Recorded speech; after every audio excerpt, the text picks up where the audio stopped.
Ang sakit sa tuhod, ang hirap huminga, at ang paglimot sa mga simpleng bagay, hindi ba't parang bahagi na lang yan ng pagtanda? Marami sa atin, lalo na kapag umabot na sa edad na 60 ang nagsasabing okay lang yan, matanda na kasi ako. Pero paano kung sabihin ko sa inyo na hindi dapat ganoon? Na ang mga sakit at panghihina na nararamdaman natin ay hindi lang basta parte ng pagtanda, kundi resulta ng mga maling gawin natin sa pagkain? Isipin nyo na lang ang mga paborito nating pagkain, ang lechon kawali, ang crispy pata, o kaya naman ang mga palaman sa tinapay na processed meat. Masarap, di ba? Pero sa likod ng sarap na yan, may tinatago silang panganib na unti-unting sumisira sa ating kalusugan. Sila ang dahilan kung bakit pakiramdam natin ay laging masakit ang ating mga kasukasuan, kung bakit ang bilis nating hingalin, at kung bakit tila ang hirap na ring matandaan ang mga pangalan ng ating mga apo. Ang masaklap minsan, sa paghahanap natin ng mabilis at masarap na ulam, hindi natin namamalayan na inihahain natin sa sarili natin ang mga sakit sa puso at alta presyon. Sa video na ito, tatalakayin natin ang 4 na uri ng karne na dapat talagang iwasan at ang 4 na iba pang karne na dapat nating gawing bahagi ng ating pang-araw-araw na pagkain. Ito ang mga sikreto para manatiling malakas, malusog at masigla kahit pa 60 na tayo pataas. Kaya samahan ninyo ako at siguraduhin na ninyong tapusin ang video dahil may isang impormasyon akong ibibigay sa huli na tiyak na magugulat kayo. Simulan natin sa mga dapat iwasan at ang nasa listahan natin ay ang processed meats o mga karneng dumaan na sa matinding proseso para tumagal. Alam nyo yung mga hotdog, tocino, longganisa at mga dilatang corned beef? Paborito natin yan, di ba? Masarap at madaling lutuin, kaya madalas yan ang hinahain natin sa agahan. Pero ang problema, ang mga pagkaing ito ay puno ng sodium nitrates, preservatives at sobrang daming sodium. Ang sodium nitrates ay ginagamit para magbigay ng kulay at lasa sa karne at para maiwasan ang pagdami ng bakterya. Pero ang problema, kapag napadami sa katawan natin, ang nitrates ay nagiging nitrosamines, isang compound na alam ng mga eksperto na may kaugnayan sa cancer, lalo na sa colorectal cancer. Kung madalas nating kainin ang mga ito, parang unti-unti nating inaanyayahan ang sakit sa loob ng ating katawan. Bukod pa rito, ang sobrang daming sodium ay nagpapataas ng ating blood pressure na nagiging sanhi ng alta presyon at sakit sa puso. Kaya naman kung nais nating alagaan ang ating puso at ugat, dapat talagang bawasan, kung hindi man tuluyang iwasan, ang mga processed meat na ito. Isipin niyo na lang, sa bawat hiwa ng tocino or hotdog, may kasama itong peligro na pwedeng magpabigat sa atin sa huli. Hindi ba't mas maganda kung hahanap tayo ng mas natural na alternatibo? Halimbawa, sa halip na tocino, bakit hindi natin subukan ang lean na hiwa ng baboy na i-marinate sa toyo, suka at kaunting asukal? Gawa sa bahay, mas kontrolado natin ang dami ng asin at asukal. At sa halip na corned beef, bakit hindi natin subukan ang sariwang karne ng baka na giniling at niluto sa bahay? Mas masarap na, mas malusog pa. Ang susi ay ang pagiging mapanuri sa bawat kinakain natin. Ang pangalawa naman sa listahan ay ang organ meats or laman loob. Ang isda ay mas mabuting pagkain, hindi ba? Pero ang iba sa atin ay paborito ang mga laman loob tulad ng atay, isaw at bituka. Ang mga ito ay masarap talaga, lalo na kung inihaw o niluto sa adobo. Pero sa mga edad 60 pataas, ang mga laman loob ay dapat na limitahan. Bakit? Dahil ang mga ito ay mayaman sa purine, isang compound na kapag na-metabolize sa katawan ay nagiging uric acid. Ang sobrang uric acid ay nagdudulot ng gout, isang napakasakit na kondisyon na nagiging sanhi ng pamamaga at pananakit ng mga kasukasuan, lalo na sa hinlalaki sa paa.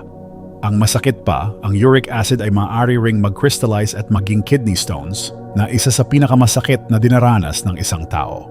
Bukod sa purine, ang mga organ meats ay may mataas na level din ng cholesterol. Ang cholesterol ay mahalaga sa katawan, pero ang sobrang dami nito ay pwedeng maging sanhi ng pagbara ng ating mga ugat na nagiging sanhi ng atake sa puso at stroke. Kaya kung mahilig kayo sa isaw at dinuguan, subukan niyong bawasan ang pagkain nito. Hindi ibig sabihin na tuluyan niyo na itong iwasan, pero kung dati ay linggo-linggo kayong kumakain, gawin na lang nating minsan sa isang buwan or mas maganda, sa mga special na occasion na lang. At kung kakain man, huwag masyadong marami. Ang pag-iingat ngayon ay magiging malaking tulong sa kalusugan natin bukas. Ngayon naman, dumako tayo sa ikatlong dapat iwasan, ang fatty red meats, lalo na ang mga may nakikitang taba. Siyempre, ang crispy pata at lechon kawali ay mga paborito nating Pinoy. Ang taba pa nga ang pinakamasarap, di ba? Pero ang mga taba sa mga karneng ito, tulad ng taba ng baka at baboy, ay may mataas na saturated fat at cholesterol. Ang saturated fat ay nagpapataas ng bad cholesterol or LDL cholesterol na nagiging sanhi ng pagbara ng mga ugat. Ito ang dahilan kung bakit tumataas ang tsansa nating magkaroon ng sakit sa puso at stroke. Sa edad 60 pataas, mas mataas na ang tsansa nating magkaroon ng mga sakit na ito, kaya ang bawat hiwa ng taba na kinakain natin ay nagdadagdag sa panganib. Ang masakit pa, ang sobrang taba ay nagpapabigat din sa ating katawan. Kapag overweight tayo, mas mabigat ang pasanin ng ating mga tuhod at kasukasuan na nagiging sanhi ng arthritis at pananakit ng likod. Kaya sa halip na taba, subukan nating hanapin ang mga leaner cuts ng baboy at baka. Halimbawa, ang sirloin or tenderloin sa baka at ang pork loin or tenderloin sa baboy. Tanggalin na lang natin ang mga nakikitang taba bago lutuin. At kung gusto nating magluto ng mas malusog na adobo, bakit hindi natin gawin ang adobo sa dilaw na mas kaunti ang mantika at mas maraming lasa mula sa luyang dilaw? Masarap na, mas malusog pa. Pagkapat at ito ay padalas na ginagamit sa mga merienda natin. Ang deep fried meats. Sino ba naman ang hindi mahilig sa fried chicken o sa chicharon? Pero ang pagprito sa mantika ay naglalagay ng sobrang daming trans fats sa ating pagkain. Ang trans fats ay artificial na taba na ginagamit para tumagal ang mga fried foods. Ang problema, ang mga taba na ito ay delikado sa ating kalusugan. Nagpapataas ito ng LDL cholesterol at nagpapababa ng good cholesterol or HDL cholesterol. Ang combination na ito ay nakamamatay sa ating puso. Bukod pa rito, ang mantika na ginagamit sa pagprito ay kadalasang paulit-ulit na ginagamit na naglalabas ng mga carcinogens o mga chemical na nagiging sanhi ng cancer. Kaya sa halip na magprito, subukan nating mag-ihaw, mag-bake, or mag-steam ng ating mga pagkain. Mas malasa ang pagkain kapag inihaw at mas lumalabas ang natural na lasa nito. Halimbawa, sa halip na fried chicken, subukan nating mag-ihaw ng manok na in-marinate sa suka, bawang at toyo. Mas masarap na, mas masustansya pa. Ngayon, matapos nating talakayin ang 4 na dapat nating iwasan, oras na para pag-usapan naman ang mga dapat nating kainin araw-araw. Ang unang-una sa listahan ay ang manok. Pero hindi basta-basta manok, kundi ang chicken breast na walang balat. Ang chicken breast ay isang lean protein na mayaman sa sustansya. Mahalaga ang protina para sa ating mga kalamnan, lalo na sa edad natin. Ang pagkawala ng kalamnan ay natural na proseso ng pagtanda, pero maaari nating pabagalin ito sa pamamagitan ng pagkain ng sapat na protina at paggawa ng simpleng ehersisyo. Ang chicken breast ay mayaman sa amino acids na kailangan ng ating katawan para mag-repair at mag-build ng tissue. Bukod pa rito, mayaman din ito sa selenium at vitamin B6 na mahalaga para sa ating immune system at energy metabolism. Kaya sa halip na balat at taba ng manok, subukan nating gawing bahagi ng ating ulam ang chicken breast. Lutuin ito sa iba't ibang paraan. Pwedeng i-bake, iihaw, o gawing pangsahog sa lugaw. O shpalga, walang balat at taba para mas malusog. Ang pangalawa naman ay ang isda. Ang Pilipinas ay mayaman sa isda kaya napakadali nating mahanap ang mga ito sa palengke. Ang mga isda tulad ng tuna, mackerel at sardines ay mayaman sa omega-3 fatty acids. Ang omega-3 ay isang uri ng healthy fat na napakahalaga para sa ating kalusugan.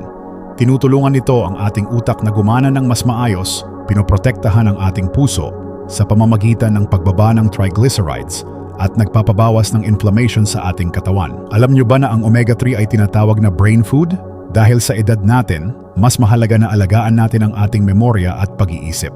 Kaya sa halip na puro karne ng baboy at baka, gawin nating bahagi ng ating weekly menu ang isda.